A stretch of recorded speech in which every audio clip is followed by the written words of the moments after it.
نبی کریم نے فرمایا، جس شخص کی 3 بیٹیاں ہوں اور وہ ان کی اچھی تربیت کرے، ان پر رحم کرے اور ان کی کفالت کرے، اس کے لیے جنت ہے۔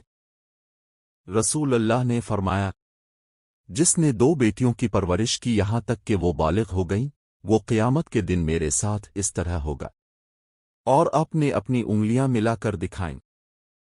نبی نے فرمایا، جس شخص کی 3 بیٹیاں ہوں وہ ان پر صبر کرے، انہیں کھلائے پلائے اور اپنے مال سے لباس پہنائے، تو وہ اس کے لیے جہنم سے پردہ بن جائیں گی۔ رسول اللہ نے فرمایا، جس نے 2 بیٹیوں کی پرورش کی اور ان کے ساتھ اچھا سلوک کیا، وہ جنت میں داخل ہوگا۔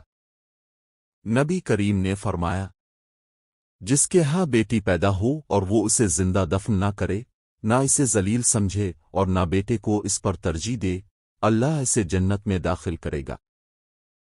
رسول اللہ نے فرمایا، بیٹیاں رحمت ہیں، جو ان کے ساتھ نرمی اور محبت کرتا ہے، اللہ اس پر رحم فرماتا ہے۔ نبی نے فرمایا، جس نے اپنی بیٹی کو اچھی تعلیم و تربیت دی، اس کے لیے جنت ہے۔ نبی کریم نے فرمایا، بیٹیوں کے ساتھ حسن سلوک کرنے والے کو اللہ عزت دیتا ہے۔ رسول اللہ نے فرمایا، جس نے اپنی بیٹیوں کے ساتھ صبر کیا اور ان کی اچھی پرورش کی، وہ جنت کا مستحق ہوگا۔